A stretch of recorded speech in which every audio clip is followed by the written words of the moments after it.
Vamos a darle comienzo a esta nueva actividad. Agradecerles, en principio, a todos, todas, todos los que están acá presentes. Agradecerle también a Marisa Eisenberg, Carla Carrizo y Matías Chacón, los tres expositores que vamos a tener hoy. Me presento, mi nombre es Cristina Carreras Lobo, soy coordinadora del área de Igualdad de Género y Diversidad de la Facultad de Derecho, y hoy vamos a estar hablando de la importancia de informarnos en contexto de pandemia sobre las cuestiones médicas, sociales y legales del cáncer de mama. Agradecerle, como siempre, a Carmen Chauciño, amiga y militante política, por nuevamente traer al área esta actividad, por traer a las expositoras y al expositor, y obviamente visibilizar lo que es esta enfermedad que, como ella siempre nos dice y nos cuenta, habiendo sido obviamente una paciente oncológica, ella siempre nos cuenta que nos dice 1 de cada 8 mujeres tienen y tendrán cáncer de mama. Es muy importante visibilizar esta cuestión. Nosotros tenemos una herramienta importante que es la llegada desde la facultad a un rango etario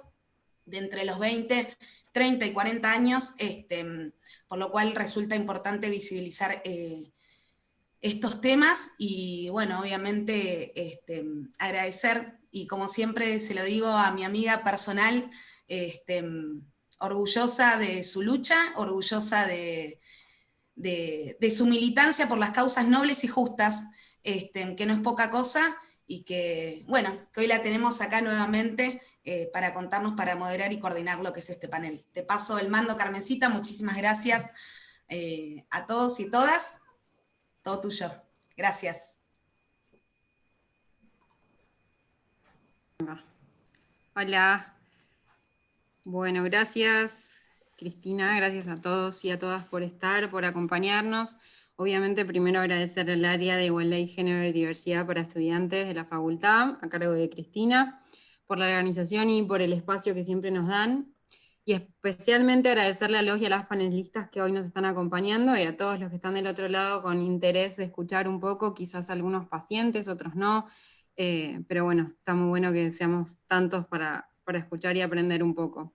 Decidimos hacer esta actividad ya que, como saben, octubre es el mes de concientización y lucha por el cáncer de mama. Entonces tratamos de generar un espacio en la facultad para visibilizar la problemática de esta enfermedad. Buscamos destacar la importancia de realizar los estudios, controles y los chequeos médicos, aún en medio de la pandemia, ya que la detección temprana es fundamental para curar y tratar la enfermedad. Los y las profesionales de la salud en todo el mundo han admitido una gran preocupación ante la disminución de las consultas y los controles médicos de la población en general, por miedo obviamente al contagio del coronavirus. En Argentina, en un contexto totalmente distinto al actual, hace 2 años, o sea, en el año 2018, fallecieron 6.380 mujeres solo en un año a causa de esta enfermedad, y se diagnosticaron 21.558 nuevos casos en un año, y en el mundo se diagnosticaron 2 millones, solamente en el 2018. Creemos necesaria plantear también la importancia, por eso proponemos que también esté Carla Carrizo en la actividad, que es diputada nacional, la importancia de legislar durante la pandemia, teniendo en cuenta el contexto y la realidad social cambiante. Principalmente tener en cuenta a aquellas personas que se encuentran en una situación de mayor vulnerabilidad, como pueden ser los pacientes con enfermedades críticas, o sea, los inmunodeprimidos, en diálisis o con patologías oncológicas. Bueno, vamos a arrancar con Marisa, Marisa Eisenberg, quien es docente, investigadora y consultora en Derecho de la Salud e Innovación Sanitaria, directora del Observatorio de Salud de la Facultad de Derecho. Marisa nos va a hablar un poco sobre el paso de los pacientes a ciudadanos, que es tan importante. Así que Marisa, te doy la palabra a ti.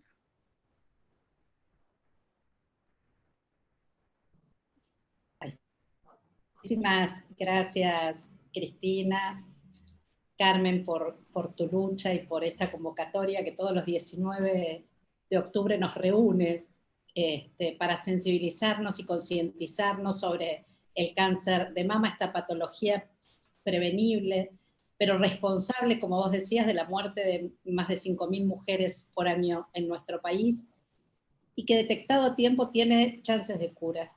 Y por eso destacamos la importancia de la detección temprana, como vos lo hacías. No olvidemos que el cáncer de mama es percibido con una fuerte simbología por las mujeres, como una amenaza, como un peligro para la vida, para nuestros proyectos más vitales, donde entran en juego las emociones, angustias, susto, ansiedad, el enojo, la desesperanza en muchas ocasiones, el rol de lo psíquico, pero también de lo físico ante esta posible intervención de mastectomía, y todo eso hace necesario la intervención interdisciplinaria. Por eso las felicito porque hacen una tarea enorme al reunir todas todos estos abordajes de un problema que realmente lo requiere de esta intervención interdisciplinaria para poder acompañar a una paciente que cursa esta enfermedad.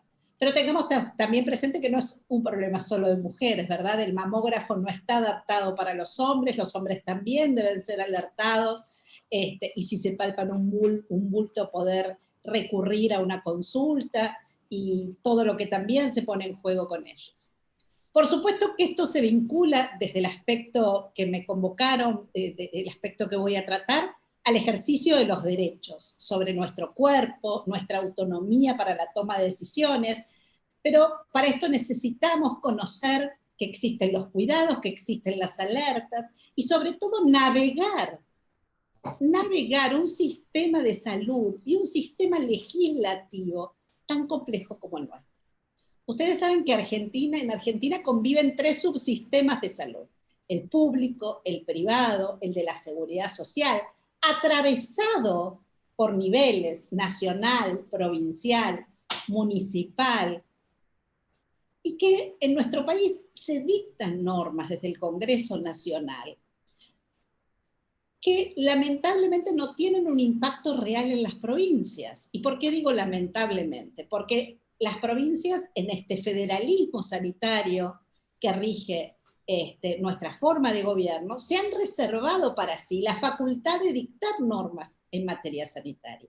Las leyes que dicte el Congreso de la Nación para ser efectivas dentro de una jurisdicción determinada debe ser adherida. Y esto genera un grado de complejidad aún mayor, no solamente por la fragmentación del sistema, sino por esta fragmentación legislativa, que en muchos casos vamos a ver cómo crea ciudadanías de primera o de segunda clase, de acuerdo al lugar, de acuerdo a la pertenencia, de acuerdo a la jurisdicción, y si esa jurisdicción ha adherido o no a la normativa nacional. Sin duda, el acceso al sistema sanitario como garantía de derechos permite que nosotros podamos realizarnos todos estos controles de los que Carmencita hablaba, periódicos, que sin duda salvan vidas.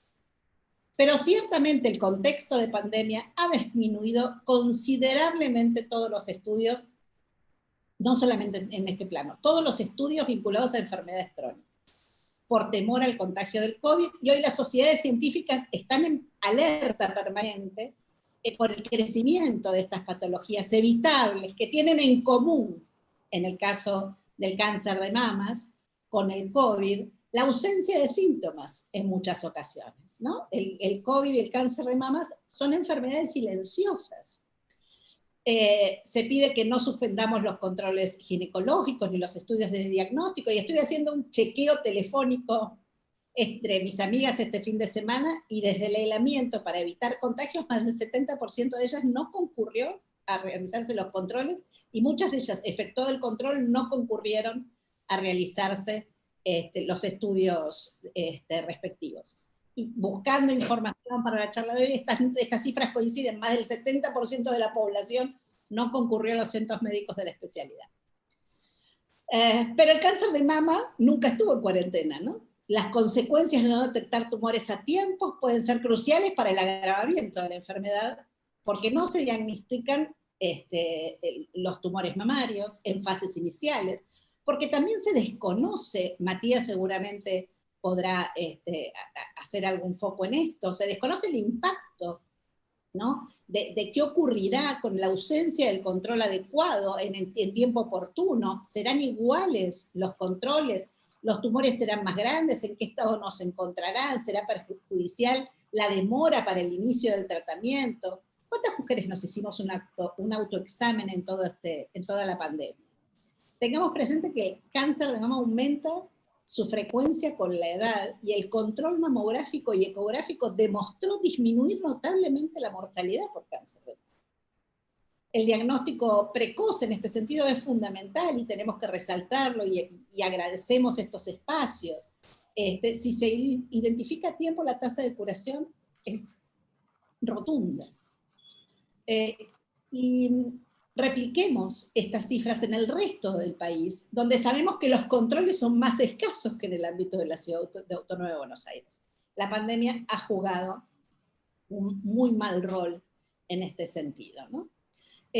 Concientizarnos sobre el cáncer de mama nos ayuda no solo a conocer la incidencia de la patología y su prevención, sino a conocer otros aspectos vinculados a los derechos, a los cuidados y a las responsabilidades sobre nuestro propio cuerpo en el marco de una verdadera ciudadanía sanitaria.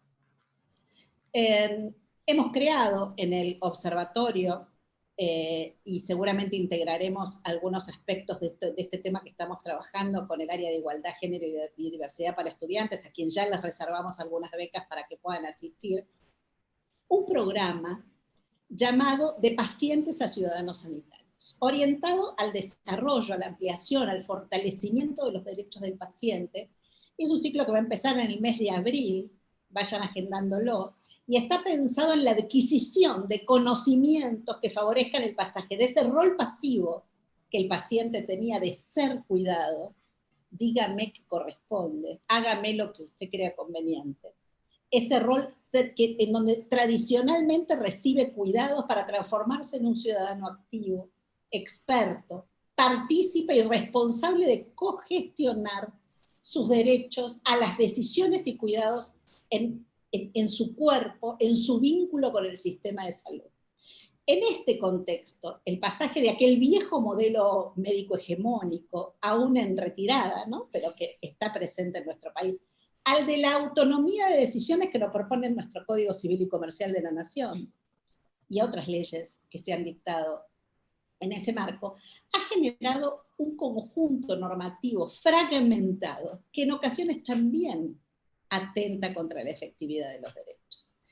Por eso, nosotros entendemos que debemos promover desde todos los vínculos que la facultad tenga con el exterior, con la sociedad, con las asociaciones de pacientes, la adquisición y la apropiación de conocimientos específicos en temáticas como esta que hoy tratamos, capaces de transformar a las pacientes en ciudadanas sanitarias y generar una participación colaborativa, no confrontativa, siempre tenemos que llegar al amparo, en una nueva forma de gobernanza de los sistemas de salud.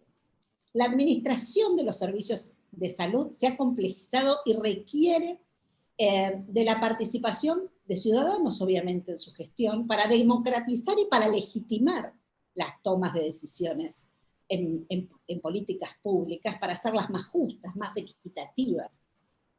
Nuevos fenómenos han aparecido y rompieron la información en salud con sus variables de acceso y calidad, la irrupción de las nuevas tecnologías, medicamentos de alto costo, la digitalización de la salud, el determinismo tecnológico, todo lo que la tecnología nos trae parece que tenemos que hacerlo sí o sí. Y esto puede profundizar las desigualdades ya existentes en el acceso a la atención de salud en tiempo oportuno, que no puede quedar librada la discrecionalidad política, sino que requiere de una mayor participación de todos nosotros.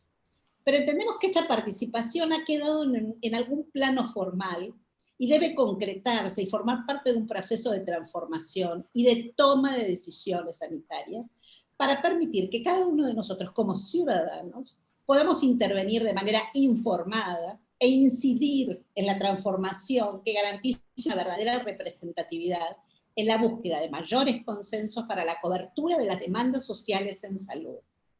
Ya la salud ha ingresado a la agenda pública y como ciudadanos no debiéramos dejar que se retire nunca más de ese lugar. Es necesario entonces el funcionamiento de un sistema de salud digamos, coordinado con el ecosistema legislativo y con todo lo que pasa en materia administrativa. Nosotros hablamos de ecosistema legislativo porque lo comparamos un poco con el funcionamiento del cuerpo humano, ¿no? Matías no puede pensar en el cuerpo con un corazón por un lado y una mama por el otro. Y nosotros sí pensamos el sistema legislativo así, en pequeñas fracciones, autorreguladas, sin coordinación, sin sistematización, sin organicidad. Por eso digo, tenemos que empezar a pensar en un verdadero ecosistema de salud que se integre con todas las normas jurídicas, y esto garantizaría una manera distinta de acceder al sistema sanitario, a los tratamientos y medicamentos adecuados, la forma en que debe realizarse la evaluación y la incorporación de nuevas tecnologías. El paciente tiene una silla ya en la CONETEC, la Comisión Nacional de Evaluación de Tecnologías del Ministerio de Salud. ¿Quién ocupa esa silla? ¿Está verdaderamente formado? ¿Es un ciudadano en salud? Y también el proceso de incorporación a las canastas prestacionales, al famoso programa médico obligatorio, la investigación en salud, el rol del nuevo ciudadano sanitario es todo bajo una estricta mirada bioética y con una perspectiva de derechos, porque el derecho a la salud, el derecho de la salud, es un derecho humano fundamental. Si pensamos en los derechos de la mujer con cáncer de mama, observamos que existen vulneraciones a derechos básicos en materia de salud. Comunidades donde los programas de atención, de prevención no llegan, donde los centros de atención no existen, o si existen no tienen la tecnología ni los recursos humanos necesarios o tecnológicos. Tal vez debiéramos empezar por la ley 26.529 de derechos del paciente, ¿no? Esta es como una ley madre, en donde se garantizan derechos básicos que tienen que ver con el recibir asistencia, con el trato digno y respetuoso. Una ley dice que debemos recibir trato digno y respetuoso. ¿Saben por qué? Porque no lo recibimos. Derecho a recibir información suficiente. Esto es crucial. Yo no puedo tomar decisiones si no estoy informada.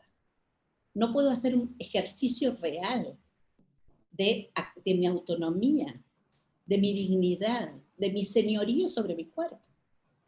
El derecho a otorgar el consentimiento informado. ¿Cómo otorgo un consentimiento si no lo sé? Derecho a la confidencialidad de toda la información respecto de mi salud. Hemos visto atrocidades en el marco de la pandemia, nombres y apellidos divulgados, casas con fajas que decían que una persona tenía COVID. A esto hemos llegado.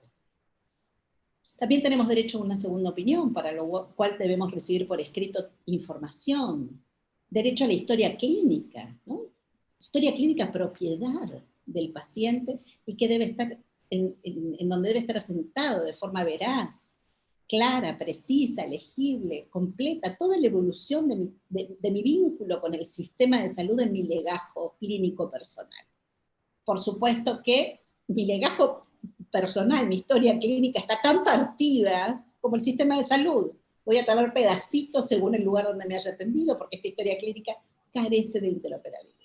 Ahora bien, ¿qué sucede con los derechos de una mujer con cáncer de mama? ¿Son vulnerados? En ocasiones sí. Nosotros tenemos diferentes vías de reclamo ante la institución que no da el servicio, ante el organismo, una obra social, una empresa de medicina prepaga, ante el organismo de aplicación de estas, que es la Superintendencia de Servicios de Salud. A mí no me gusta, pero en el caso de que no quede más remedio, tenemos abierta la vía del amparo, porque están en juego derechos esenciales, y los tiempos también son esenciales. La UBA, nuestra facultad, cuenta con un práctico que se dedica a estudiar temas de amparo de salud. Para que los pacientes no sufran vulneraciones de sistema, vulneraciones en el sistema de salud, requieren conocimientos, requieren saber navegar estos complejos sistemas. Pero como les decía, esto no es fácil. Además de la 26.529, quiero mencionar otra norma, la 26.872. Digo, son normas nacionales que requieren la adhesión de cada una de las jurisdicciones. De cobertura de cirugía, esta última que menciono, de cobertura de cirugía reconstructiva como consecuencia de la mastectomía por patología mamaria. Tampoco suficientemente visibilizada, ¿no? La reconstrucción mamaria pasó a ser un tratamiento a que por derecho toda mujer que le haya realizado una mastectomía puede acceder. Según datos de la Sociedad Argentina de Mastología, cerca del 30% de las pacientes con cáncer de mama deben realizarse una mastectomía. Esto es la extirpación completa de la glándula mamaria con la piel que le recubre, la areola, el pezón. Y hay otras que lo dejo en manos de Matías, hay otras formas de intervenciones que tienen que ver con las mastectomías que se realizan para reducir riesgos, ¿verdad? Para las preventivas, porque es tanta la carga genética que preventivamente se quita la mama, pero bueno, frente a ello, estos componentes que analizábamos al principio, lo psíquico, lo físico, la posibilidad de reconstrucción, es un elemento altamente reparador en lo interno y en la vida afectiva, social de todos nosotros. Y de eso se trata la salud, de una esfera biofísico-social que se transforma en un derecho inalienable. La cobertura de la reconstrucción mamaria es obligatoria por ley para todos los subsistemas, como así también la provisión de las prótesis. Pero esto lo vemos dificultado. No tenemos un real acceso. La norma está escrita, pero la efectividad es compleja. Y más allá de estas normas tenemos muchas otras. El programa médico obligatorio que antes les mencionaba contiene un conjunto de prestaciones esenciales que deben garantizar las obras sociales nacionales y las empresas de medicina prepaga. Este programa cuenta, para quienes lo necesiten, con medicación oncológica con cobertura al 100%, los medicamentos oncológicos, según el protocolo aprobado por la ANMAT. Y también los medicamentos que alivian el dolor, el tema de cuidados paliativos. Hablábamos antes que ustedes estuvieran presentes con la diputada Carrizo acerca de la media sanción que ya recibió la ley de cuidados paliativos en el Senado de la Nación, autoría del presidente de esa comisión, del senador Mario Fiel.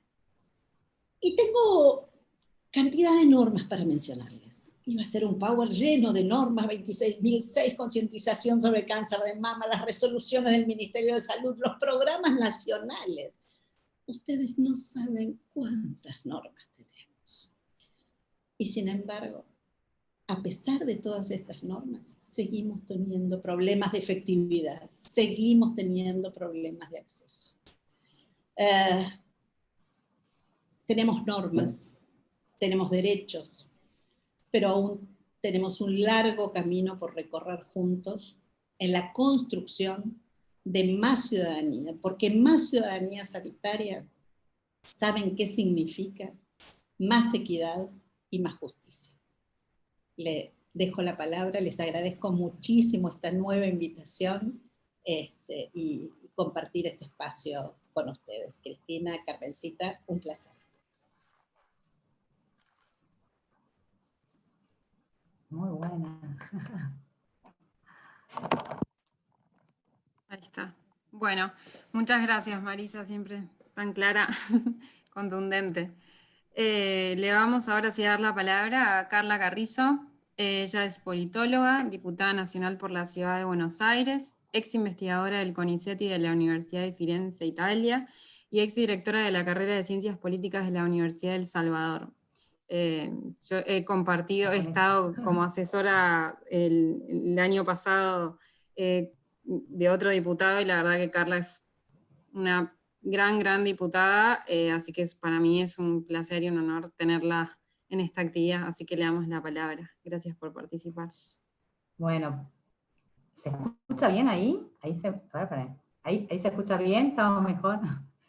Bueno, primero un enorme agradecimiento al área de igualdad de género y diversidad de los estudiantes de la abogacía. Un placer escucharte, Marisa, a Carmencita, que te extrañamos un montón en el Congreso, Carmen. Ella es Carmen, pero nosotros le decimos Carmencita, y así la conocemos, y así un poquito es la referente nuestra que tenemos en algunas cuestiones básicas de género. Y la verdad que fue un placer enorme cuando se conectó conmigo para poder reposicionar un proyecto que había trabajado muchísimo. Ella había trabajado muchísimo un proyecto que tuvo un tránsito de 4 años en la Comisión de Salud, y me voy a dedicar un poquito a eso, pero antes contarles cómo vivimos en el Congreso el tema de si el Congreso fue una caja de resonancia de los pacientes con oncología en la Argentina, antes y después, o durante la pandemia. ¿Qué pasó en estos 2 años legislativos? Y entonces es muy, muy interesante lo que nos decía Marisa. Decirles y compartir con ustedes que un Congreso que representa bien, digamos, ¿qué hace el Congreso Nacional? En todos los congresos del mundo. Hacemos 3 cosas. Sancionamos leyes, controlamos y representamos. Es decir, instalamos en la escena pública los temas que la política no quiere visibilizar, pero la ciudadanía necesita que se vean. O sea, instalar temas, controlar y legislar. Los congresos buenos, los que funcionan bien, en esas democracias que a veces deseamos estar, bueno, legislan muy poco, controlan todo y visibilizan todo. Visibilizan mucho, controlan todo y legislan poco y bueno. Argentina es al revés, legislamos todo, duplicamos programas y leyes, a veces ¿no? Son 2 escenas que dialogan poco, el Ejecutivo y el Congreso, y a veces creemos que estamos sancionando la ley y resulta que ya había un programa. Bueno, es decir, la Argentina es un Congreso que legisla mucho, controla poco y visibiliza menos. Esa es una agenda que tenemos que transformar en la Argentina. Por eso me encantó la palabra clave con la que empezó Marisa, que es la idea de ciudadanía sanitaria. Es muy difícil para los pacientes argentinos de algunos de estos 3 subniveles de prestación que tenemos, privado, semipúblico y público, encontrar la guía de derechos y a quién tenemos que exigirlos. Es muy difícil. Miren, a mí el año pasado fue interesante la Comisión de Salud descubrir que había un mundo con respecto a este tema y que las mujeres que están en el Congreso y la idea de la paridad marcó una diferencia. Porque hoy fue un día muy, muy bueno en términos de visibilidad social. Todas las redes hablaron, y todo el mes diríamos, Octubre Rosa, las protagonistas, médicas, ONGs, feministas, es decir, se generó un volumen de visibilidad social que también tuvo en el 2019 un trayecto en el Congreso. En el Congreso, en 2019, hubo 23 proyectos que declaraban la necesidad de darle impronta al mes de octubre como un mes focalizado en un tipo de cáncer que afecta a la mayoría de las mujeres en Argentina y en el mundo. Es decir que ahí empezó a haber una especie de empatía entre lo que se vivía en el ámbito político y lo que se vivía en el ámbito social. Y yo creo que eso se va construyendo. Es decir, en 2019 hubo muchos proyectos de resolución y de declaración presentados por mujeres que querían hacer de octubre y del 19 de octubre un mes especial pensado en lo que las mujeres somos vulnerables. Eso que no podemos controlar, que no podemos elegir, y finalmente tenemos que transitar y padecer del mejor o peor modo. Entonces, en 2019, ahí creo que hubo un gran posicionamiento de las legisladoras mujeres en la Comisión de Salud para llegar a un día de hoy que tuvo con mucha impronta en el periodismo, en las redes y también en la política. Ahora, ¿qué más había? Como decía Marisa. Si uno ve lo que ofrece el Estado Nacional, es el mejor de los mundos. Porque hay un programa específico, que es el Programa Nacional contra el Cáncer de Mama, que se creó en 2013, y uno ingresa a la página de ese programa y cuando empieza a ver los subtítulos dice, está todo resuelto, y si me pasa algo, tengo cómo resolverlo. Pues no, la mayoría de los subtítulos en los links son como links vacíos. A mí lo que me sorprendió cuando revisé un poquito los proyectos que tenían que ver con oncología y específicamente con el cáncer de mama, es que la mayoría de los legisladores pidieron el año pasado y este año también en pandemia, la creación de un registro nacional, por ejemplo, de tumores.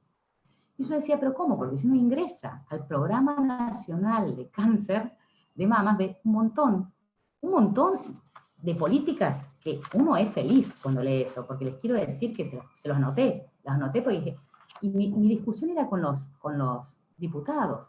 Pero ¿por qué estamos creando programas que ya existen, que tienen 7 años y 3 presidencias? ¿Estamos diciendo lo mismo? ¿O son programas distintos? ¿O son leyes distintas? Bueno, algo hay de diferente. Es decir, en el registro, en el Programa Nacional contra el Cáncer de Mama, que en realidad tiene 7 años, hay como una especie de registro que empieza a cuantificarse, y es muy importante cuantificar para estudiar, para prevenir, porque como se dijo aquí, somos un país federal, y el control, la idea de que el control salva es el mejor blindaje, el control previo oncológico, el análisis anual, que vamos a todas las mujeres, hay datos que dicen que hay un abismo, una asimetría enorme entre el control que ocurre en AMBA y el control que ocurre en el país. O sea, es una asimetría, el nivel de control y de cuidado, o sea, el control como blindaje es asimétrico, desnacionalizado, y entonces se rompe la idea de la accesibilidad. Entonces, cuando uno ingresa, por ejemplo, a ese programa nacional contra el cáncer de mama, en la Argentina no ve ninguna asimetría, porque no hay data. Entonces, este es el problema en que nos encontramos, es que tenemos muchas políticas que no se transforman en herramientas específicas que le llegan a los protagonistas, a los efectores de salud, en los 3 niveles, como dijimos. Nación es básicamente un piso que garantiza derechos, pero la implementación es provincial y es municipal. Y entonces ahí tenemos como un cuello de botella. Muchas leyes, pocas políticas efectivas.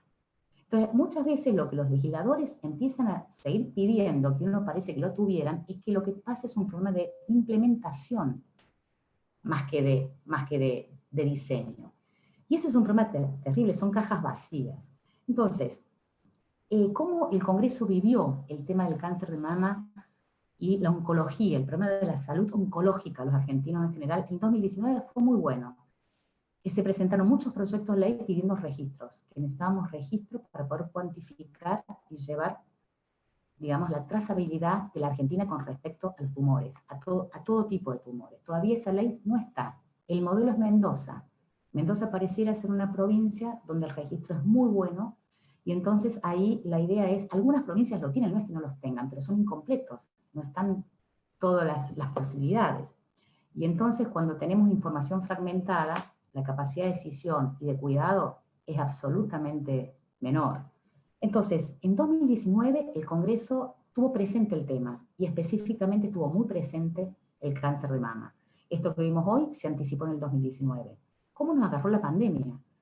Bueno, la pandemia nos agarró silenciados hasta que la ANSES sacó en un momento dado, hace como 3 meses, justo la consigna que no queríamos escuchar, ¿no? La consigna era estar adentro, no salir de las casas.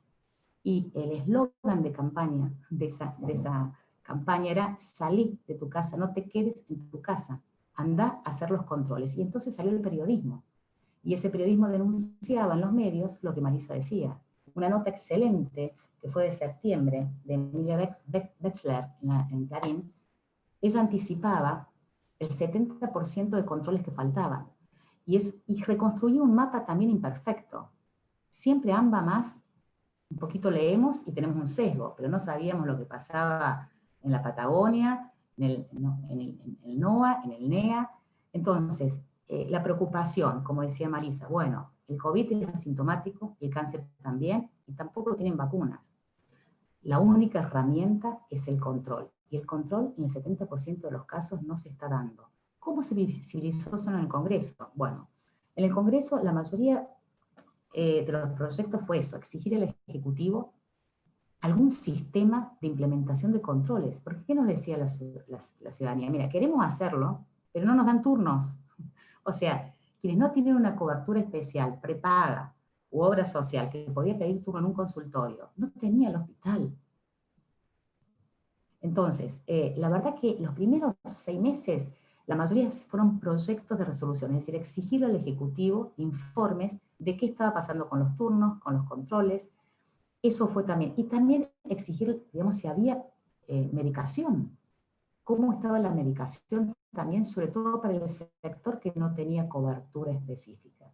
Esas fueron las primeras preocupaciones en los 6 primeros meses. El problema es que nosotros en la pandemia tuvimos solamente una vez que vino el ministro, el jefe del Ejecutivo. Miren, un Congreso que no controla es un Congreso ciego. Un Congreso ciego.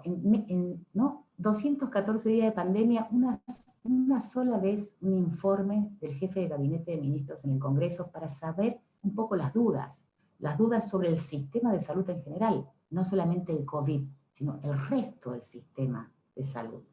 no es solamente oncología, es cardiovascular, es decir, el sistema se paralizó. Y la mayoría de los pacientes nos escribían diciendo, quiero hacer los controles, cuando empezamos a manifestar esta idea de incentivemos a la gente que vaya a los controles. Bueno, el que no tenía un consultorio, era muy difícil ir a una unidad hospitalaria para poder lograrlo. Entonces, vamos a escucharlo a Matías, pero yo creo que esto va a ser bastante terrible, estos 7 meses perdidos, en términos de impacto, ¿no? ¿Por qué? Porque ahí decíamos, no es solamente la cantidad de tumores, sino el tamaño. El tamaño tiene que ver con el tiempo. O sea que la mayoría de los proyectos de este año fueron exigir al Ejecutivo que informe cómo se podía garantizar la accesibilidad, que decía Marisa, es decir, cómo llego a un control preventivo. El tema de los tratamientos seguramente van por otra arena. El punto que estamos hablando es, obviamente, que todas las enfermedades oncológicas, el blindaje es el tiempo, y el tiempo se llama un control preventivo, cuando se descubre el tiempo. Seguramente todos los tratamientos habrán tenido un andarivel con un poco mayor de cuidado, ¿no? Porque tampoco tenemos datos, ¿sí? Ahora, yo quería concentrarme en un proyecto que lo trabajó Carmen y que también habla un poquito de cómo el Congreso, yo a veces estoy un poco en contra de las grandes leyes integrales. Aprendí un poco eso en estos 7 años de Congreso. En Argentina siempre dicen las grandes leyes integrales. Yo aprendí que hay una palabra que me incomoda mucho, articulación. Cuando empiezan los políticos a decir articulación es porque no se va a decidir nada y la política que votemos no se va a poder implementar. Yo prefiero leyes muy focalizadas, que anulen todos los costos de intermediación, ¿sí? Y les lleguen a los protagonistas directos. Un buen programa es ese que le llega al protagonista y evita todas las instancias de implementación en la Argentina. Miren, educación es muy parecido a salud. No es solamente dialogar con todos los representantes de los 24 distritos del área, los ministros. Es el Consejo Federal de Educación o el Consejo Federal de Salud, nunca les llega a los protagonistas. Las mejores leyes son las focalizadas. Poco, o sea, hacer mucho con muy poco. Una gran ley integral tarda años en poder implementarse, como dijo Marisa. Hay leyes claves de la Argentina que todavía, después de 10 años, no han sido adheridas por las provincias. Entonces, a mí me parece que el enfoque en los países federales es que el Estado vaya por poco y haga mucho con eso, ¿no? Tanto que la ley integral a veces fracasa por excesivamente aspiracional. Y entonces, en el caso de este proyecto que presentó Carmen junto con Alejandro, hicieron un trabajo, la verdad, de 4 años. Hubo 2 años en donde el proyecto se trabajó con los asesores, lo volvieron a representar. ¿Por qué me encanta a mí? Porque de alguna manera mira al paciente de un modo en que no siempre lo ve el sistema de salud. Como paciente, no como enfermo. Bueno, todos sabemos que hay enfermedades, pero básicamente hay pacientes. Y en el caso del cáncer de mama, obviamente es para pacientes críticos. No es solamente los pacientes oncológicos, son otros pacientes también. Pero es cómo viven, cómo vivimos, cómo un paciente vive el día a día en ese tránsito en que su única expectativa es ser curado. ¿Cómo vive esa transitoriedad? Necesita, digamos, sentirse cuidado en pequeñas cosas, no en grandes cosas. Lo clínico es lo grande, lo hacen los profesionales, pero un paciente está en un hábitat de tránsito, en un hábitat hospitalario, en un ámbito de trámites. Facilitar durante ese periodo de tránsito, donde uno empieza el tratamiento, es un sistema de salud que mira y cuida no solamente la enfermedad, sino que cuida al paciente, porque el dolor no es solo físico, el dolor es emocional en ese tránsito y en este tipo de enfermedad. Entonces, es muy simple el proyecto, y por simple no tiene ni un solo costo para el Estado. ¿Pueden creer que aún con 0 costo no fue dictaminado en la comisión? Empezó en 2017, 2018, 2019 lo volvieron a presentar. Ahora finalmente, hablábamos con Claudia Najul y otras colegas, tienen que sacarlo. A muchas mujeres es un incentivo, es un lenguaje de empatía, las relaja, las tranquiliza, se sienten acompañadas. ¿Consiste en qué cosas? En hacerle fácil la vida a las personas expuestas a un tratamiento oncológico, y en el caso obviamente ingresarían las mujeres que padecen cáncer de mama. ¿En qué consiste? Bueno, que tengan prioridad. Ayer hablé con Chaco, con una representante amiga, y me pidió hacer, una representante amiga, que miren lo que me pidió. Hay una persona que quiere hacer una ONG muy bien, que trabaja sobre las pelucas para las mujeres, y si necesitamos máquinas. Y bueno, estamos haciendo una campaña. Y en eso me dijo, mira, pero lo que más necesitamos es que se facilite, que sean cuidadas. Y justo estaba el proyecto y estaba la demanda, pero el proyecto estaba hace 4 años y la paciente lo seguía pidiendo, ayer me lo pidió. Miren, fácil, que tengan prioridad cuando van a una sala, que no tengan que esperar. El tiempo vale oro, esperar en una sala, no. Tienen que tener prioridad. Prioridad es cuidado, es buen trato, es mirar al paciente. Segundo, en el transporte, que tengan ciertos privilegios. A esa persona y el acompañante. Bueno, eso se resuelve con una resolución en el Ministerio de Transporte. Es decir, tercero, que cuando hubo un estacionamiento también sea fácil estacionar. Pequeñas prácticas del buen trato a un paciente que se debe cuidar en un periodo donde es máxima vulnerabilidad. Hacer más fácil lo que tiene que transitar. ¿Cómo se resolvía esto? Con una app digital, con un certificado. El Ministerio de Salud, con un certificado de paciente oncológico y de otros 4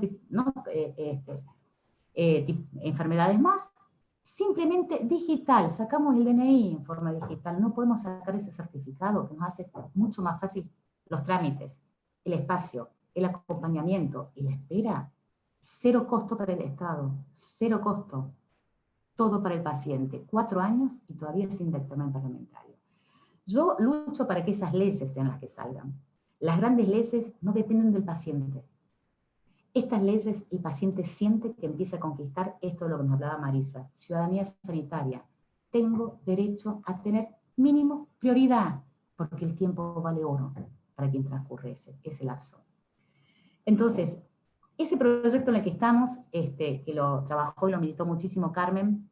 Ahora, yo les pido que hagamos un volumen y la verdad que llamemos y hostiguemos a los integrantes de la Comisión de Salud, porque no puede no ser aprobado. Ningún costo para el Estado, puro beneficio para el paciente. Entonces, a veces, los decisores de políticas, aprender a mirar mejor mucho con poco. Políticas muy focalizadas. Eso es lo que puede, de alguna manera, desde el punto de vista, obviamente, y es un enorme avance lo que Marisa decía, la ley de cuidados paliativos, en el medio, hay cosas que no, digamos, que el paciente no controla de lo clínico. Hay una enorme asimetría, es un momento de muchísima vulnerabilidad. Cuando uno está así, el médico es todo, la enfermera es todo, el aparato clínico es todo, y el Estado es todo, porque una pequeña resolución, una pequeña aprobación en la obra social son conquistas diarias. Entonces, lo mínimo que podemos hacer es facilitar ese tránsito en donde físicamente y emocionalmente uno es vulnerable. Así que, bueno, convocarlas a que nos ayuden con eso. Nosotros, obviamente, vamos a seguir en la Cámara de Diputados con las grandes políticas que obviamente hay que darlas, hay que dar esa batalla, como dijo Marisa, hay que darla, nuestra referente ahí, y yo la quiero nombrar porque es una gran trabajadora, Claudia Najul, conoce muchísimo al sistema de salud. Hoy me decía, porque yo discutía con ella, ¿por qué repetimos las leyes?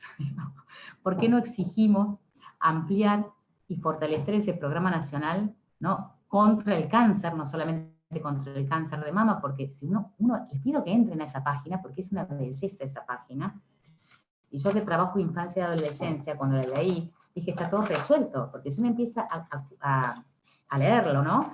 Tenemos de todo, les digo, tenemos registro oncológico pediátrico, tenemos el registro nacional, bueno, no hay nada para hacer.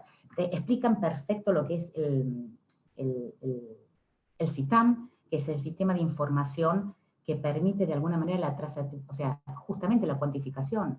¿Cuántos casos, cuántos pacientes ingresan, ¿no?, en todo el sistema sanitario? Entonces, cuando uno lee eso dentro del sistema de salud, dice, Argentina es el país en el que quiero vivir. Sin embargo, nos falta operatividad.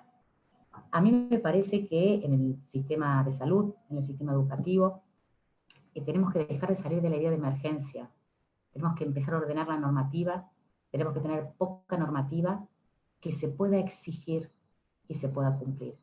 Mucha normativa es una cosa barroca. Miren, el Congreso argentino sanciona tantas leyes que tuvieron que sacar el digesto. El digesto fue un proyecto para contar las leyes, porque había tantas que no las podíamos contar.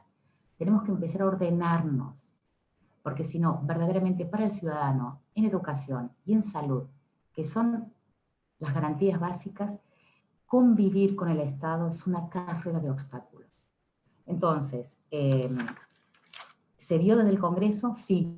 Pedimos todos los controles que pudimos, no obtuvimos respuesta aún, esperemos ahora, viene el jefe de gabinete nuevamente y se han hecho todas esas preguntas, esperemos tener unas respuestas cuantificadas para poder tener un panorama de qué pasó con los controles que se rompieron en la pandemia, y esperemos poder compartírselo. Hoy no los tenemos, pero los proyectos se hicieron.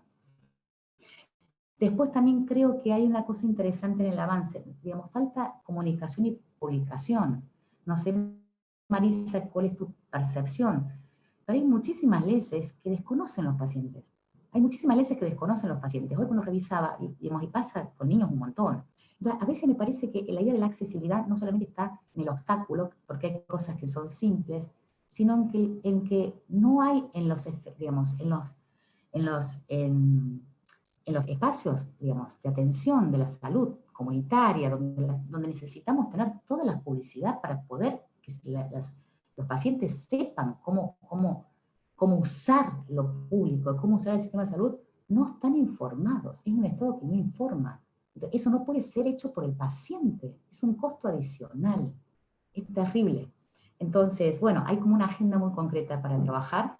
En mi caso, comentarles ese proyecto de Alejandro Echegaray y de 11 diputados, y pedirles también la ayuda para poder presionar a los diputados y que antes de fin de año podamos, como una especie de compensación por los controles que nos hicieron, poder votarlo en el recinto de la Nación. Muchas gracias.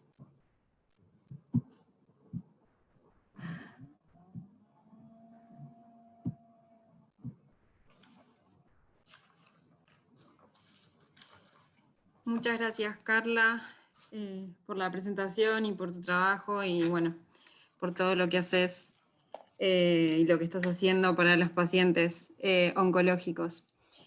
Ahora vamos a escuchar al doctor Matías Chacón. Él es médico oncólogo, es subjefe de oncología clínica del Instituto Alexander Fleming, es expresidente de la Asociación Argentina de Oncología Clínica y es director del curso superior de oncología clínica de la Asociación Argentina de Oncología Clínica. Lo vamos a escuchar. Matías. Hola, ¿cómo están? Gracias por la invitación. Gracias a todas por la invitación. No sé si puedo compartir la pantalla. A ver. Me tenés que habilitar, el anfitrión me tiene que habilitar a mí para compartirlo.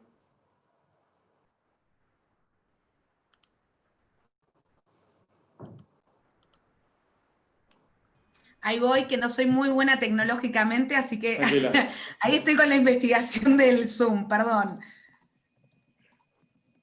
Tenés que marcar al lado de mi nombre, habilitarme sí. como... Exactamente. Ah, ahí. como anfitrión. Exactamente. Hecho. Fácil. Bueno, un poco el tema, bueno, ya hablaron realmente con datos muy nuevos y la idea es verlos del lado médico, esta pandemia por COVID y cáncer de mama. Simplemente para mencionarles qué es el cáncer, que significa cangrejo en griego y en latín, y la oncología es el estudio del cáncer. Pero para ustedes simplemente, y al igual que para toda la población, tiene que considerarse una enfermedad. Una enfermedad que a veces no es medible, porque si ustedes saben que un tumor que no puede tocarse de 1 centímetro ya tiene alrededor de 1 millón de células, en general siempre llegamos tarde. O sea, más allá de la mamografía o la ecografía que uno haga, encontrar 1 millón de células dentro de un tumor ya confiere un riesgo que alguna célula haya viajado a otro sitio. Por lo tanto, si bien la ecografía y la mamografía han cambiado la historia de la oncología y obviamente de la población, todavía seguimos llegando ligeramente tarde porque la cirugía sola no es suficiente. Una célula almacena la información en el ADN, y el ADN de nuestras células tiene un movimiento continuo y sometido a riesgos, y en ese riesgo, cuanto uno más grande es en edad, más riesgo hay de mutaciones y alteraciones genéticas. Y tenemos un sistema interno, un veedor, como si tuviéramos alguien en el Congreso que trata de controlar todo eso, y realmente es un sistema de control apropiado, pero en esa cantidad de acumulación de errores que existen en nuestro ADN cotidianamente, se provocan algunas enfermedades, entre ellas el cáncer. El Premio Nobel de Fisiología se estableció en 1962, compartido por 3 personas que describieron el ADN, que es nuestra raíz, como si fuera la constitución, ¿sí?, de los médicos, donde podemos determinar o detectar distintos tipos de enfermedades. Y si vemos la población mundial, según los datos de la IARC, que es la Agencia Internacional de Investigación del Cáncer, la última publicación fue en el 2018, mostró que 1 cada 5 personas a lo largo de su vida va a ser un cáncer. Por lo tanto, el cáncer es una enfermedad muy frecuente y muy común. Si sacamos África, que es un continente realmente perdido en lo que hace a prevención, porque la gente no tiene la capacidad de llegar a los 45, 50 años de vida por infecciones, por malas condiciones sanitarias reales. Y si sacamos África, el riesgo de los países occidentales y también de los países orientales desarrollados es 1 de cada 2 o 3 personas va a ser un cáncer a lo largo de su vida. Cuanto más años vivimos, más riesgo tenemos de desarrollar un cáncer. Cáncer es un peso que la persona debe llevar, el médico debe llevar, el psicólogo debe llevar, el Estado debe llevar, toda persona involucrada como agente de salud, y en eso también son ustedes, agentes sanitarios, porque tienen un poder en la comunicación muy importante, más allá del poder de regulación que tienen también toda la gente que nos arma la parte legal de nuestra medicina. El cáncer es un problema, el acceso también es un problema, y no confundir acceso solamente a una droga de alto costo, porque la droga de alto costo sería una última etapa. El acceso es fundamental en la etapa educativa del médico, es fundamental en la etapa educativa de la población, y es fundamental en la etapa educativa de nuestros legisladores. Así que acceso no significa solamente acceso a un medicamento de alto costo. El segundo punto que vino acá como segunda piedra que encima sobrecarga el volumen de problemas que tenemos es el coronavirus. Y el coronavirus realmente trajo las enfermedades sanitarias, pero el coronavirus, estas eran las estimaciones en número de cáncer en el mundo. La IARC estableció en el 2012 que en el 2005 hubo 11 millones de casos de cáncer. En el 2018, acuérdense que hubo, van a ver en la próxima diapositiva, 18 millones, como bien mencionó Carmen en un principio, y se estimaba que en el 2030 iba a haber 16 millones. Nos quedamos cortos. En realidad, el número de casos de cáncer se aceleró, probablemente en virtud de algunas variables que todavía hoy no conocemos. Este es el número de cáncer en el mundo, 18 millones en el 2018, con 9 millones y medio de personas fallecidas por cáncer en ese mismo año.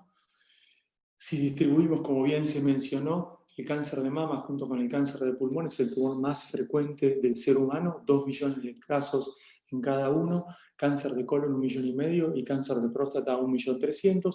Esos son los 4 subtipos de tumor más frecuentes del ser humano. Y en Argentina, extrapolando un poco lo que bien se mencionaba previamente, tanto Carla como Marisa estuvieron exponiendo, el número de casos de cáncer en Argentina en el 2018 fueron 129.000. Y el cáncer más frecuente en Argentina es el cáncer de mama con 21.500, seguido por cáncer de colon y por cáncer de próstata. El cáncer de pulmón está cuarto en las estadísticas de Argentina. Pero si vemos y contabilizamos los 129.000 casos de cáncer, son 360 casos por día, 15 casos por hora. O sea, es un número importante. Esto no es para asustar, sino que es básicamente para concientizar y poder generar los recursos o destinar los recursos apropiados para cada instancia de la salud, sea en atención primaria o en atención especializada de este tipo de patologías. Si llevamos ese mismo número a cáncer de mama, sobre 21.500 casos de cáncer de mama al año, hay 1.791 mujeres que se enferman por mes en Argentina de cáncer de mama y 58 por día. que no tiene que ser un número terrible, porque es el número que nos muestra que Argentina también es un país que la gente envejece. África no tiene estos números porque la gente no envejece. Y el cáncer de mama, al igual que el cáncer de colon y el cáncer de próstata, son enfermedades de la vejez. Si vemos las estadísticas que también se mencionaron previamente, en lo que son los tumores pediátricos, desde la década de 1930 en adelante, los tumores pediátricos se mantienen estables a lo largo de toda la historia, porque en realidad no hay agentes, no hay noxas que alteren o que aumenten la incidencia de los tumores pediátricos. En el hombre o en la mujer, sí, y es el vivir más tiempo. Eso es lo que nos genera mayor carga o mayor riesgo de desarrollar tumores. Entender que es un proceso, una vez que si bien escuché previamente que dijeran, bueno, tuve un cáncer y ya con la palabra cáncer uno apaga todo y se ve que no hay futuro, pero entender que es un proceso para llegar a ese diagnóstico, la persona o el paciente pasó por determinadas instancias en cáncer de mama con la displasia in situ, la displasia de alto grado, o sea que antes de ser un carcinoma invasor, fue un carcinoma in situ. Entonces hay momentos donde uno puede detectar precozmente o intervenir precozmente. Y tanto para el hombre como para la mujer, esto es un proceso donde de ese proceso, salvo las leucemias y los linfomas, donde eso sí es de un momento para el otro, uno desarrolla una leucemia o un linfoma, pero en cáncer de colon, en cáncer de mama, en cáncer de pulmón, esto es todo un proceso. Y cuando hay proceso, uno puede claramente tratar de intervenir o tratar de frenar esa curva hacia el cáncer. Los dos sexos estamos a riesgo en cáncer globalmente, es más, en Argentina, a diferencia de otros países, hay más cáncer en la mujer que en el hombre, 67.000 respecto a 61.000 de acuerdo a los datos del 2018. Y como les mencioné antes, en realidad el paso de los años es el riesgo más importante de desarrollar cáncer. Otro dato importante es, si tomamos en los números globales, 1 de cada 2 personas con un cáncer se va a curar. Si lo tomamos precozmente, ese número es más alto, 3 de cada 4 personas se van a curar. Y tenemos que identificar a los culpables en cáncer, que son básicamente el cigarrillo, el hábito de tomar alcohol, el sedentarismo, el virus, los distintos virus en sus distintas formas, y el hábito de tomar sol en forma desmedida en épocas como la juventud o la niñez. El sedentarismo es responsable del 9% del cáncer de mama. O sea, fíjense que de 100 mujeres con cáncer de mama, 9% la responsabilidad es sedentarismo. O sea que ahí ni siquiera la mamografía va a tener un impacto, ¿sí? El hacer vida saludable es más significativa el riesgo de desarrollar cáncer de mama, sí mismo cáncer de colon y cáncer endométrico. Ni hablar en los extremos de nuestro país o de nuestras provincias, donde el HPV es un virus que gesta el carcinoma del cuello uterino y claramente es fácilmente de prevenir a través de la vacunación o de medidas de higiene sexual. Son fáciles de prevenir con protección y educación. A veces es más fácil dar un medicamento tóxico caro o operar en forma importante que educar, ¿sí?, las bases de toda la población o las bases de nuestra sociedad. Algunos condicionantes de la actividad física, obviamente la polución, la vida sedentaria, también está condicionado de acuerdo al sitio donde vivamos. No es lo mismo vivir en la Antártida que en el norte del país, obviamente la actividad física no va a ser la misma, pero el ambiente también condiciona. Prevención primaria es eliminar los factores que causan o pueden provocar lesiones. No hay cáncer, no hay enfermos ni enfermedades, uno previene. El no tomar sol, el no fumar, básicamente el vacunar, son las medidas de prevención primaria más importantes que puede tener el ser humano.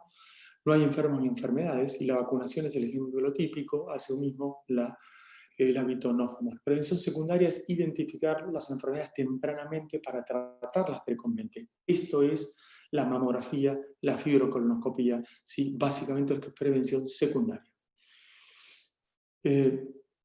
En 1913, estos son los primeros especímenes, fíjense la foto, no les quiero aburrir con terminología médica, pero estas son las primeras fotos de las primeras mamografías hechas en 1913, donde se terminaron y terminaron de mostrar impacto. Esta es una mamografía, como ustedes verán habitualmente, cada una de las que ustedes se la hacen a partir de los 40 o 50 años, y este es un nódulo de mama, que este es un tumorcito de mama, que a los ojos, obviamente, de especialistas, es fácil de identificar.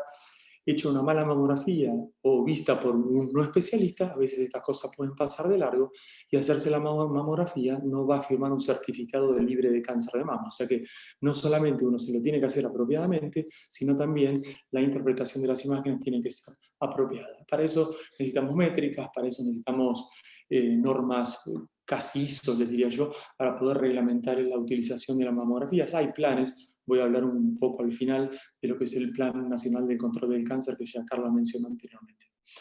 Fíjense que el descubrimiento de las microcalcificaciones fue en 1945 y por radiólogos uruguayos. ¿Sí? Las clasificaciones de las microcalcificaciones que en todo tumor de mama no están presentes. Hay un 30 o 40% de tumores de mama que no tienen microcalcificaciones, por eso la palpación, el examen médico y la ecografía son imprescindibles. Recién en el 63, a través, fíjense, de estas campañas que se hacían inicialmente por compañías de seguro en los Estados Unidos, trató de identificar la mamografía como una de las herramientas para disminuir la mortalidad por cáncer. En la década del 70 se asumió que la mamografía disminuía en un estado, y Carla, perdóname por la palabra, articulado, ¿sí? Articulado, o llamémoslo distinto, aceitado, con todos los actores. ¿Aceitado por qué? Porque ¿qué hace la mamografía? La tiene que informar bien, porque el aparato tiene que funcionar, porque de esa mamografía se desprende la necesidad de una biopsia. La persona que vaya a hacer la punción la tiene que hacer bien. El patólogo que ve esa biopsia la tiene que interpretar bien. Entonces, es una serie de eventos que uno tiene que controlar. Si querés también la palabra legislar, podemos legislarla, podemos tener métricas, pero tiene que ser como un movimiento homogéneo. Tal es así que la Organización Mundial de la Salud no recomienda mamografías ni ecografías en países subdesarrollados o no desarrollados. Hay un estudio en Ghana donde muestra que hacer la mamografía no es costo eficaz, porque en realidad tener aparato de mamografía, hacer mamografías en forma incidental o hacérsela a 2 o 3 personas, por ahí le salva la vida a esas 2 o 3 personas, pero para el país no es costo eficaz. Entonces, uno tiene que tener implementación de políticas costo eficaces para que la mamografía y la ecografía, sí, con la energía que todas las mujeres dicen, hagamos la mamografía, peleemos por la mamografía. No hay que pelear, simplemente hay que instrumentar, implementar y hacer que las cosas fluyan, para no decir la palabra articulada. La ecografía también es necesaria como complemento de la mamografía, la resonancia magnética también, pero obviamente en Argentina lo podemos decir porque Argentina es un país con recursos. Me parece que es necesario poder interactuar en forma más coordinada con los sistemas sanitarios para poder mejorar un poco la llegada a toda la población, pero esta es una resonancia. En mujeres jóvenes que tienen antecedentes familiares, el mejor estudio sigue siendo la mamografía, la ecografía y la resonancia magnética. Fíjense que la historia de la mamografía, esta es una publicación de 1900,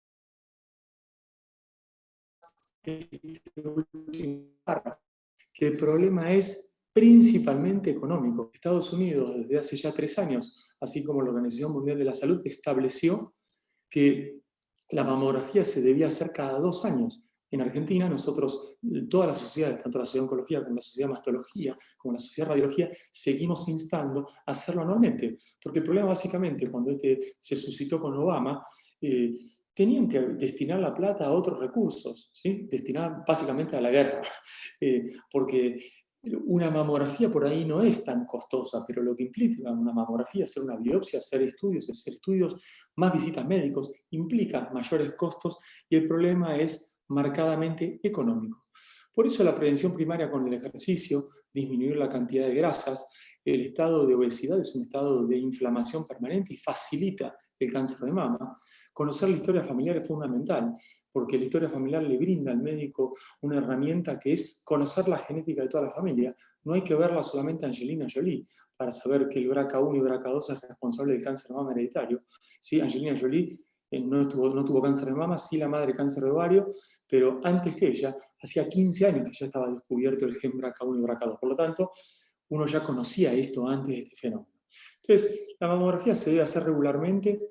El Instituto Nacional del Cáncer en Argentina estableció cada 2 años. Las sociedades científicas seguimos empujando para que sea anual a partir de los 40, 50 años, hasta un tope de 70, 75 años, y obviamente siempre está en la expectativa de vida de cada uno. Si uno va a seguir viviendo hasta los 90 años, la mamografía se debería seguir haciendo hasta por lo menos los 80, 85 años. Esto es lo que se debe aceitar, no articular, pero sí aceitar, la educación en los colegios primarios, secundarios, facultades, y tratar de tener al Estado como un aliado en todo esto, y básicamente porque el médico, en este caso, en mi caso de oncólogo clínico, también soy un pequeño eslabón en esta gran cadena entre Estado, educación y población general. El médico es un actor simplemente en toda esta cadena sistemática. Estos son números de Argentina, que en realidad son estimaciones. Y fíjense las provincias con menor incidencia de cáncer de mama a las de mayor incidencia. Santiago del Estero la menor, San Luis con la mayor incidencia, pero de vuelta, hay cientos de sesgos o de errores en la capacidad de poder ver los números, y creo que Argentina estamos muy carentes todavía de números. Esto que también en el plan de calidad mamográfica lo habíamos establecido en interacción con el Instituto Nacional del Cáncer y con el plan de control del cáncer desde el 2012, donde tenía que haber, obviamente, un diagnóstico preliminar de las situaciones, cuántos recursos había, cuál era la gestión política, la evaluación de los equipos, capacitación de técnicos, apoyo a la lectura, acreditación de centros útiles en poder leer mamografías. O sea que todo esto estaba hecho, y como bien dijo Carla, siempre nos olvidamos de qué es lo que hicieron los de atrás, y es fundamental saber qué es lo que hizo el que estuvo atrás o los que estuvieron atrás para poder saber qué es lo que hago para adelante. Entonces, esto es un plan de tamizaje que se estableció en el Instituto Nacional del Cáncer con el Ministerio de Salud, donde lo mínimo era hacerlo cada 2 años, pero de vuelta. Nosotros seguimos estimulando que sea anualmente. Y no a partir de los 50, sino a partir de los 40 años, como establecen la mayoría de las sociedades científicas mundiales. Y esto está todo en el medio: entidades regulatorias, la familia, la intervención sanitaria, el reembolso, el acceso, presupuestos, campañas, compañías, contexto social, medicamentos, ONG, terceros pagadores, individuos, educación. Así podemos nombrar un montón de agentes que articulan con esto que es no solamente es una mamografía y cáncer de mama. Prevención terciaria es cuando está el cáncer establecido y hay que tratarse bien. Eso para no darle la chance a la enfermedad que progrese y termine con la vida de la persona. O sea que esta intervención está cuando la enfermedad está limitada y uno debe actuar correctamente. La cirugía al paciente que hay que operarse, la quimioterapia al paciente que hay que hacérsela. Y prevención cuaternaria es el conjunto de actividades sanitarias que deben atenuar las consecuencias de intervenciones innecesarias. No hacerse una mamografía cada 15 días, no hacerse un papá Nicolau todas las semanas, no hacerse análisis de sangre cuando no haya alguien que lo haya pedido o sepa interpretar. Esto es prevención cuaternaria, que lo primero es no dañar. El cirujano es fundamental en la vida de los pacientes, y entonces si uno debiese entrenar a alguien, también son los cirujanos, es fundamental. Y a veces un bisturí, como mencioné, debe salir alrededor de 25 pesos, pero lo que esos 25 pesos reflejan en un buen cirujano, en un mal cirujano, para el Estado es un número realmente imposible de calcular. Las drogas es otro capítulo que me parece sentido, porque las drogas son una última opción que uno debería hacer, una última etapa en un mundo casi sin cáncer, donde uno debería tener mamografías casi todas normales. Y hoy en día esto que ven acá no son dos mamografías, sino que es la genética del cáncer de mama. Hoy en día la interpretación y lo que conocemos del cáncer en su génesis es realmente increíble. En el 76 apareció la droga que cambió la historia del cáncer de testículo, que es el cisplatino. De 100 chicos que tenían cáncer de testículo se morían 95. El platino cambió esa historia y hoy en día se curan 95. En el 77 apareció el tamoxifeno, que disminuyó la mortalidad por cáncer de mama en un 10 al 15%. En el 92 se empezó a hacer cirugía conservadora de la mama. Fíjense que esto no es del siglo pasado, son nada más que 28 años atrás, donde la cirugía conservadora de la mama aparece como una necesidad para la mayoría de nuestras pacientes, y la reconstrucción inmediata en el caso de hacer mastectomía. Aparece el antivomitivo, el ondansetron, en el año 95. En el trastuzumab, que es una droga para el cáncer de mama, aparece en el 98 y cambió la historia del cáncer de mama a HER2 positivo. Y en el 2010 aparece la inmunoterapia, también una herramienta muy importante para tumores de mama que se llaman triple negativos. Y estos son los genes que hoy en día conocemos, y esto a los médicos, a los que hacen ciencia, realmente es el próximo camino: aprender de estas enfermedades establecidas, pero lo que uno pretende es ver cada vez enfermedades más tempranas. No llegar a tener que operar en grandes quirófanos con cirujanos que operan con robots, porque esto es obviamente cada vez mejor, para los pacientes es cada vez mejor, pero realmente en estructuras sanitarias como Latinoamérica, África y otros países realmente estamos lejos de accederlo. ¿Hay limitantes en el acceso? Sí, hay muchos limitantes en el acceso, no solamente acá en Argentina, sino en África, sino también en Estados Unidos. Fíjense que la mayoría de las publicaciones americanas hablan de disparidades étnicas y raciales en cáncer de mama y donde hay claramente mayor mortalidad en la población negra o en la población latina respecto a la población anglosajona. Y me puedo cansar de mostrarle publicaciones en las revistas más importantes de oncología que muestran acerca de las disparidades y cuáles tienen que ser las políticas a favor de las minorías que ya no son tan minorías. Bueno, para terminar los últimos 3 minutos, ¿puedo, Carmen? ¿Sí? Básicamente hablando de coronavirus. Les voy a generalizar porque Argentina no tiene datos y ese es un gran problema que tenemos.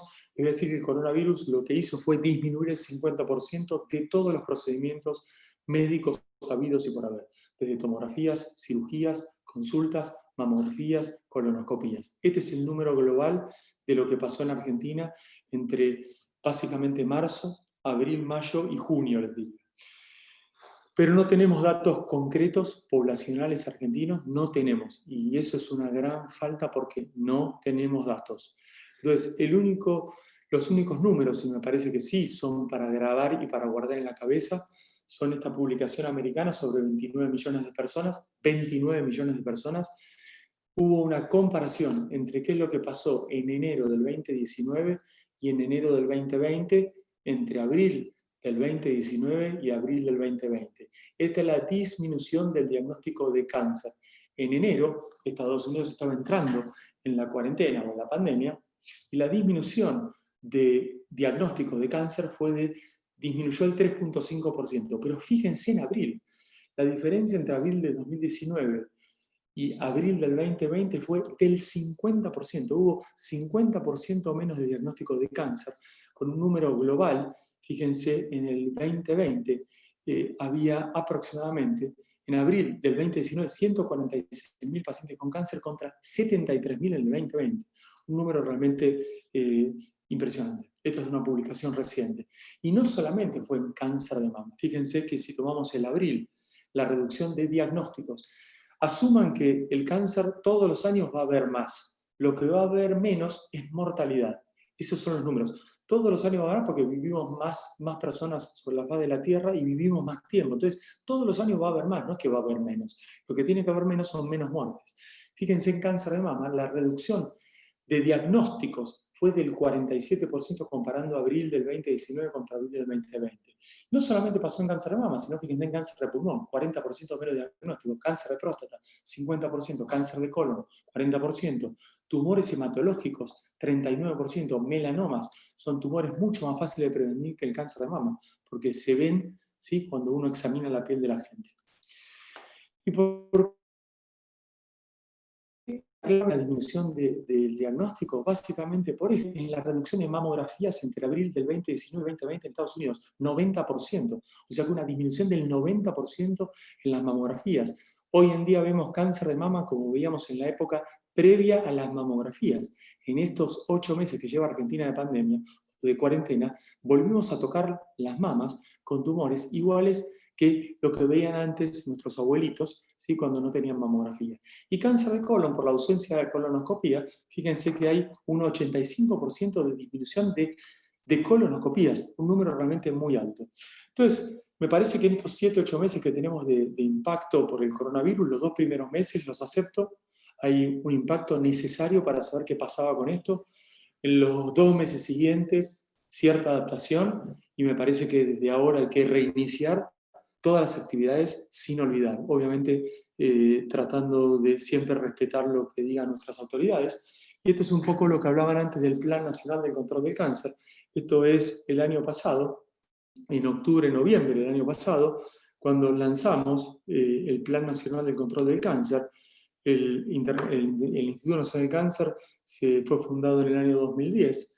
Y desde el año 2010 hasta el año 2019, realmente las políticas fueron apropiadas, pero la falta de continuidad entre un gobierno y el otro destroza estructuras. Todo lo que vos viste, Carla, en esos, yo te diría hasta panfletos, ¿sí?, a la fecha de hoy, siguen existiendo, pero todo eso era de gestiones anteriores, de las cuales yo fui partícipe durante muchos años de interacción con ambos gobiernos, pero la falta de continuidad en esas políticas hacen que todo el recurso del registro de cáncer de cuello uterino, los programas de tamizaje en todo el país, se tiren a la basura. Entonces, eso es un problema que las instituciones tienen que aprender, que nosotros debemos continuar, porque el grupo médico, el grupo que hace prevención, el grupo de asistentes, la gente que se entrena en todo esto, continúa su actividad independientemente de los gobiernos. Me parece que esa continuidad no la hemos aprendido de otros países que sí la tienen.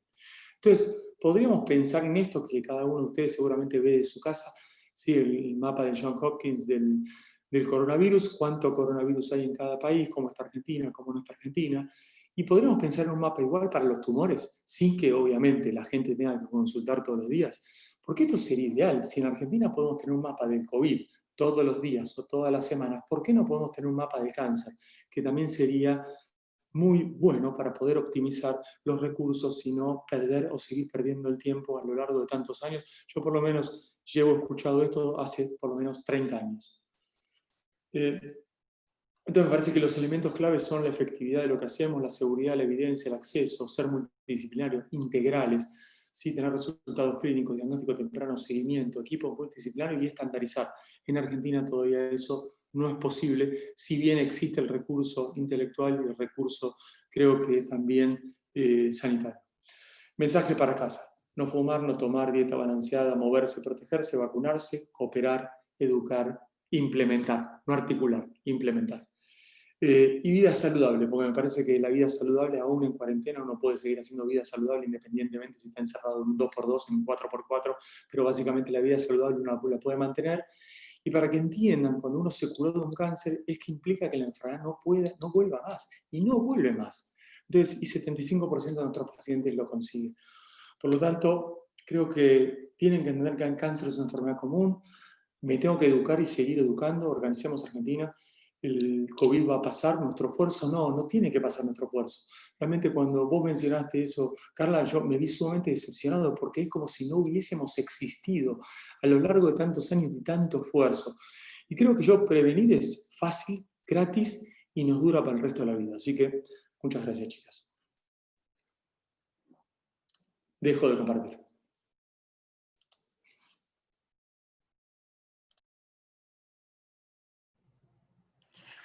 Bueno, muchas gracias, Matías.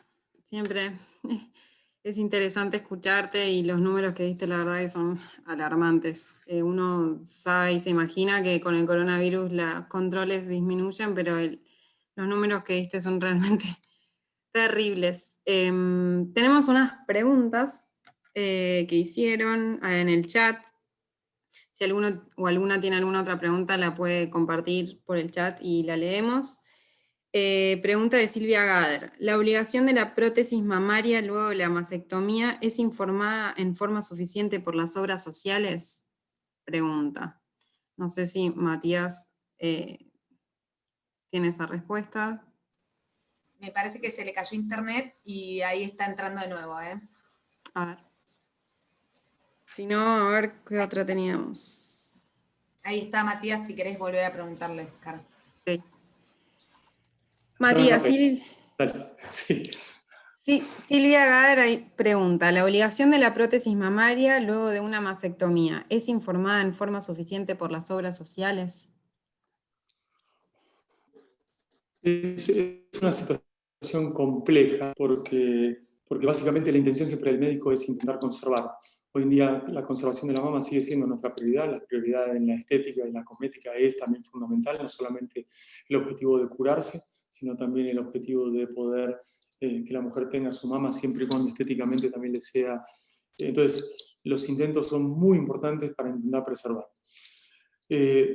Si hay mastectomía de por medio, también tenés mucha discusión en el ámbito de la persona. Hay muchas pacientes que no quieren volver a hacer reconstrucción, no quieren hacer reconstrucción porque le trae toda una suerte de complejo respecto a lo que tuvieron. Pero a mí me parece que tiene que ser, y es una obligatoriedad de la obra social, en el caso del paciente de la paciente ir a mastectomía y tener el deseo de la reconstrucción, de hacer reconstrucciones inmediatas con personas entrenadas, porque de vuelta lo mismo. La reconstrucción no es el cambio de una cubierta de un auto. Si la reconstrucción amerita muchos pasos, donde la paciente tiene que pasar de vuelta por quirófano muchas veces, y el entrenamiento del profesional es importante. Y yo te digo, no solamente va por la aprobación de la prótesis por parte de la obra social, sino ese proceso lo tiene que cubrir la psicóloga, tiene que estar la familia completamente acompañando a la paciente, porque no es un proceso individual de la aprobación de un medicamento. Entonces, no lo llevemos a ese mismo plano. Es un plano mucho más complejo, donde la mujer va a tener que entrar a la cirugía por lo menos 2, 3 o 4 veces más. Entonces, no solamente es el implante mamario que tienen que cubrir la obra social, sino también la entrada a quirófano 3 o 4 veces, las potenciales infecciones. Fíjate vos cómo el panorama se agranda y la decisión termina siendo individual. O sea que sí hay que obligar a las coberturas médicas a que lo cubran, no solamente el implante, el mejor implante y el de menor riesgo, sino también todos los pasos que condicionan ese implante. Gracias. Hay un comentario de Rosana que dice: hago hincapié en la importancia de la obtención de un certificado que acredite que estamos transitando la enfermedad. Es difícil pedir un asiento porque no es visible y dan el asiento de muy mala gana. Eso hago el comentario para Carla, para lo importante que es el proyecto que está presentado, pues justamente es eso, ¿no? No sé si querés agregar algo, Carla, a eso.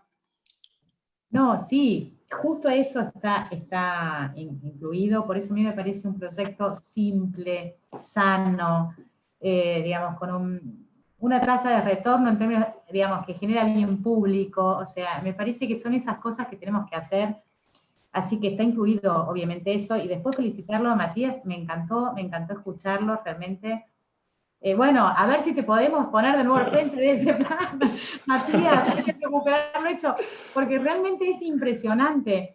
Cuando yo ingresé y vi que estaba como todo hecho, no, quise consumir toda la información, y eran cajas vacías, pero los nombres son todos los nombres que necesitamos para tener un mapa, como dice Matías, y poder prevenir, poder anticipar, y así que también creo que ese es, por ahí lo veía en el chat, son las pocas y buenas políticas de Estado que necesitamos.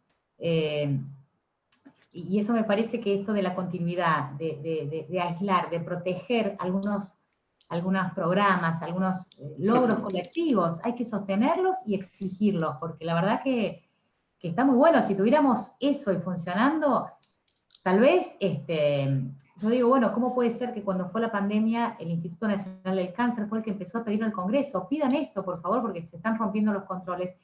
Pero si tuviéramos un espacio que funcione de forma autónoma, el propio Estado da las alarmas y ni siquiera necesitamos al ministro, ni siquiera necesitamos al Ejecutivo, porque automáticamente hay como una autonomía operativa.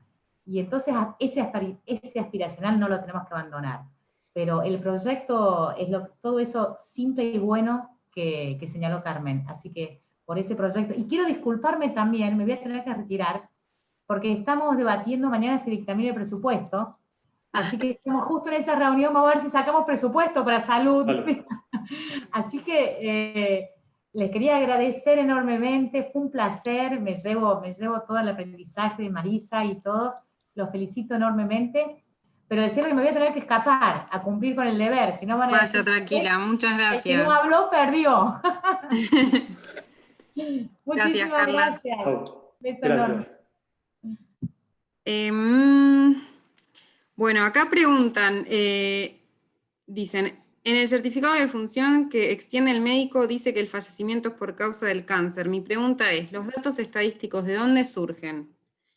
No del certificado médico, sino de organizaciones médicas privadas. Preguntan, ¿de dónde surgen los datos estadísticos? O sea, los números en relación a caso. Sí, te contesto, Carmen. Gracias. Los datos externos, los datos que tenemos de la IARC, se apoyan en 5 registros poblacionales que hay en Argentina. Ninguno, ni de la capital federal, ni de la provincia de Buenos Aires. Son todos externos. Unos bien, como mencionaron antes, de Mendoza, otros del sur, otro es de Córdoba, otro es de Tucumán. Entonces son datos con que haces inferencias qué pasa en el resto de la población. O sea, son datos inferenciales, no son datos directos, porque los datos directos no existen acá en Argentina. Hasta hace un tiempo atrás existía un atlas de tendencia en la mortalidad por cáncer, y se apoyaba en datos del registro de qué pasaba cuando el médico asignaba en certificado de función. Pero eso es una utopía. Hoy en día, con la calidad de atención en todos lados, no solamente en los centros públicos, sino también en los privados, uno debe tener el dato poblacional online en tiempo y forma. O sea, es imposible lograr algo con datos de defunción. Un poco un estudio enorme que se llama Concord 3 castiga fuertemente a lo largo de todo el mundo los datos en base a lo que... Y es más, hoy en día se excluyen de todo análisis los datos apoyados en certificado de defunción. ¿Por qué? Porque habitualmente el médico que vio a la persona fallecer no es el médico de atención habitual, entonces no sabe la enfermedad que tuvo, no es el mejor camino. Entonces los datos surgen de registros poblacionales. El mejor registro poblacional de toda Argentina es el registro pediátrico. ¿Por qué? Porque en realidad los pacientes oncológicos pediátricos son mucho menos que los pacientes adultos con cáncer, mucho menos. Y están apoyados en la atención habitualmente en hospitales públicos o nacionales. El Garrahan, el Hospital de Niños, Casa Cuna, todas las provincias tienen un hospital central pediátrico que atiende pacientes con cáncer, y la información está centralizada. O sea que si uno debería hacer hincapié en cuál es la mejor información de números en cáncer de Argentina que reflejan la realidad, son los datos pediátricos. ¿Sí? El resto son todas inferencias y números tentativos, no son números absolutamente ni para nada oficiales. Gracias.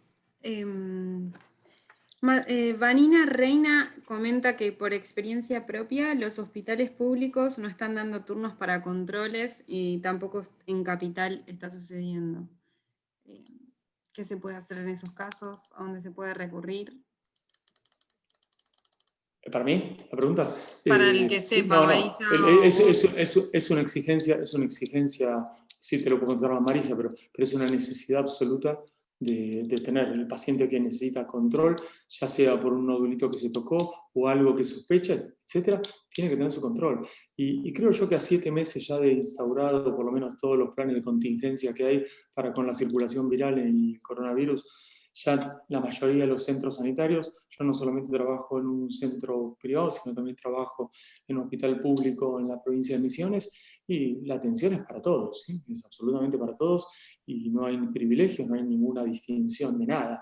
Entonces, el paciente tiene que hacerse oír y, bueno, encontrar el carril más importante, con el que Marisa por ahí nos puede brindar desde el punto de vista legal, pero tiene que tocar la puerta y tiene que tocar hasta que lo tiene, que es justicia. Sí, ya a esta altura, digamos, si bien los servicios sanitarios en un principio quedaron supeditados a la atención, a la emergencia de la COVID, en este momento se están restableciendo en todos los hospitales públicos los servicios de atención ambulatoria, que eran los que habían quedado en alerta para destinar todos los recursos a la atención de pacientes posiblemente infectados. Pero en este momento ya están en funcionamiento. De hecho, hubo resoluciones ministeriales de distintas jurisdicciones que impedían la atención en consultorios para mantener estos consultorios e incluso ampliar los lugares, la capacidad de resolución. Pero hoy ya no existe, y aparte las sociedades científicas han puesto de manifiesto que en todas las crónicas, digamos que esta situación ya resulta insostenible, con lo cual en este momento debieran estar habilitando todos los consultorios. Y Marisa, acá pregunta Adriana Caballero, ¿por qué no tenemos acceso a la historia clínica si somos los propietarios de ella? Porque es otro incumplimiento de la ley, porque tenemos muchas normas de papel en Argentina. Nosotros, según la Ley de Derechos del Paciente, la Ley 26.529, somos los titulares, no solamente los titulares de los datos, sino los propietarios de los datos. Lo que hacen las instituciones es mantener la guarda, digamos, el depósito de nuestra historia clínica, con lo cual a nuestro simple requerimiento y en el término de 48 horas tenemos la posibilidad, o debiéramos tener la posibilidad legal de acceder a esos datos. Si no lo hacemos, hay un recurso simple, es una habeas data, digamos, es la manera que la legislación nos otorga el poder de ingresar a todos aquellos bancos donde se encuentren nuestros datos, en este caso los datos de salud. Tenemos una vía data específicamente en la Ley de Derechos del Paciente que nos da la posibilidad de obtener estos datos, pero a simple requerimiento, y si no se cumple en forma verbal, hay que presentar una nota solicitando el acceso a la información, a esta información clínica en la dirección del hospital. Digamos, el responsable de la guardia, en definitiva, es el director del hospital, así que hay que presentarlo, y en todo caso con copia a la autoridad de la jurisdicción que corresponde. Gracias, Marisa. Acá hace una pregunta Lorena Romina Di Gregorio, que me parece importante. Matías dice, quisiera consultarle al doctor Chacón qué relación existe entre los estrógenos de las píldoras anticonceptivas y el riesgo de la aparición de cáncer mamario en las mujeres argentinas u otros países, que es un tema recurrente, una pregunta que se hace mucho. Sí, hoy en día, o sea, tenés dos tipos de estrógenos. El estrógeno que se le da a la paciente que ha dejado de menstruar, para hacer un reemplazo de una terapia hormonal de reemplazo.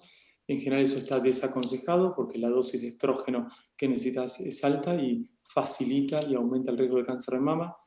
Cuando se utiliza con criterio estrictamente de evitar obviamente los ciclos menstruales, hoy en día la combinación que hay de estrógenos y progesterona es tan baja la dosis que no genera ningún riesgo y uno no incurre en ningún riesgo de aumentar el riesgo de cáncer de mama en base al tipo anticonceptivo que utilices. Hoy son seguros. Perfecto. Marina Isla, ¿qué opina de la inmunoterapia, tanto en triple negativo como en demás subtipos?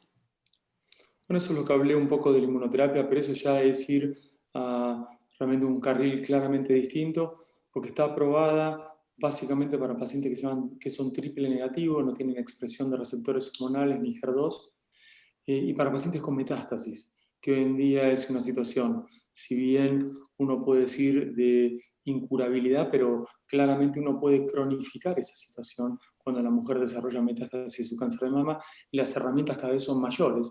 Pero yo enfocaría esto a la prevención y al tratamiento curativo inicialmente. La inmunoterapia está aprobada en pacientes metastásicas con cáncer de mama triple negativo. Perfecto, gracias, Matías. Yo acá tengo una última pregunta de Débora Lambersky. Matías, ¿podrías explicar la importancia del tamoxifeno una vez finalizado el tratamiento? Bueno, con el tamoxifeno, como vieron en las diapositivas, fue inventado en 1977 y es un antiestrógeno. Dice que cambió la historia del cáncer de mama, disminuyendo notoriamente el riesgo de recurrencia en aquellas mujeres que tuvieron cáncer de mama y el riesgo de mortalidad por cáncer de mama.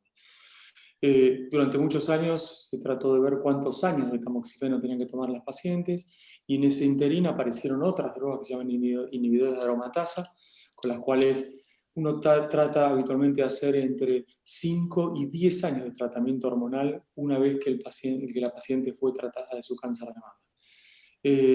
Mitos y verdades, y los mitos son muchos para el tamoxifeno, que engorda.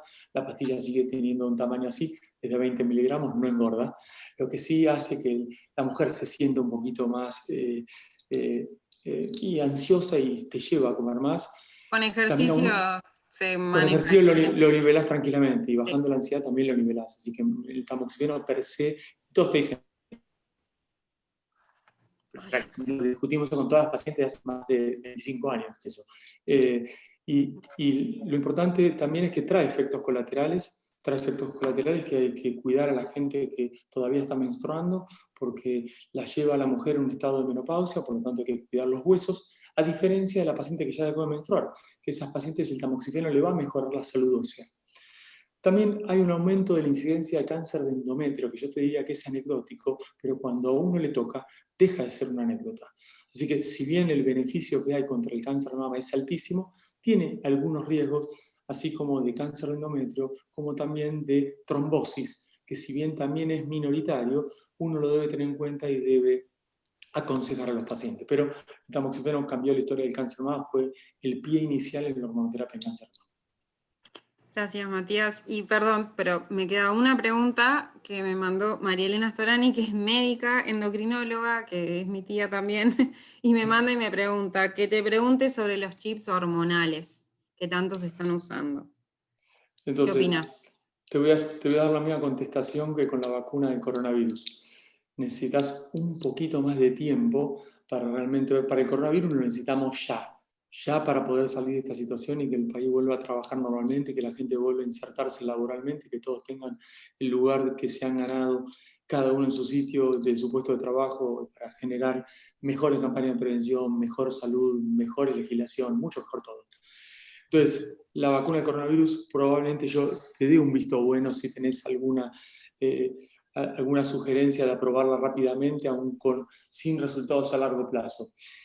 Estas cosas que son los chips de andrógenos o estrógenos para estimular un poco la virilidad en el hombre o la feminidad en la mujer o lo que quiera llamar, sin una evaluación a largo plazo, sin esperar las consecuencias a largo plazo, yo no te lo sugiero. ¿Por qué? Porque somos individuos y cada individuo tiene un potencial distinto. El cáncer parece una enfermedad sola, pero no es una enfermedad sola. Sí, son muchas enfermedades distintas. Parece ser una semilla que vos lo pones en el piso y germina, y no es así. Vos podés poner esa semilla en distintos pisos y no germina igual. Entonces, para uno sacar una conclusión científica acerca de esos chips, y yo creo que necesitamos un poco más de años, porque la población que hace cáncer de mama, acordate que no es una población, la gran mayoría tiene arriba de los 60 años. Entonces, la población que va a estar estimulada a utilizar el chip no es la persona de 65 años. Es la persona que hoy en día tiene probablemente entre 47 y 52 años, y el beneficio o no beneficio lo vas a ver de acá a 10 años realmente en lo que hace incidencia de otros tumores.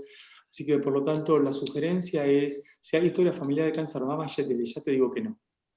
Si hay alguien con cáncer de mama en la familia muy joven, desde ya te digo que no. Así que, y después, la persona que asienta, desde el punto de vista legal, cada uno puede hacer con uno lo que quiere, pero el médico debe tratar de aconsejar basado en evidencia científica. Perfecto. Sí. Bueno, contestaron todas las preguntas. No sé si quieren agregar algo, Marisa o Matías, que haya quedado y que no se haya dicho. Un punto que me parece central y es el tema de la calidad legislativa, ¿no? Cómo se está legislando en materia de salud. Me parece que ahí Carla antes de irse y Matías recién también, nosotros no podemos legislar si no existe evidencia científica clara. Lo hemos hecho con el tema de plasma y después salieron comunicados de asociaciones científicas diciendo que no había evidencia científica suficiente. Hacemos otras normas sin ver qué impacto epidemiológico tienen. No tenemos en claro cómo priorizamos esto, sino hay leyes que ya deberían haber salido hace mucho. Y me parece que nos hace falta darnos esto, ¿no? Un manual de buenas prácticas legislativas en salud, porque no estamos haciendo bien las cosas. El mundo está avanzando hacia otro lugar y tenemos que estar un paso adelante. Tenemos que proteger la privacidad de las pacientes, tenemos que estar haciendo otras cosas, el mundo de los datos. Hay una revolución que está pasando a nuestro alrededor y no estamos siendo capaces de percibirla con claridad. Y en el tema médico, mucho más. La medicina personalizada de precisión, el ejemplo que dieron de Mendoza, que Matías conoce mucho mejor que yo, está dando resultados mejores, más efectivos y a menos costos. Entonces, hay cosas que están pasando y debiéramos darnos cuenta que esto ocurre, ¿no? Así que, nada, solo eso. Matías, ¿algo más? Acá dice María Elena que coincide con vos con el tema de los chips hormonales que no están aprobados científicamente y que hay muchas mujeres que lo usan desconociendo su daño. Lo leo porque está bueno que... Las modas.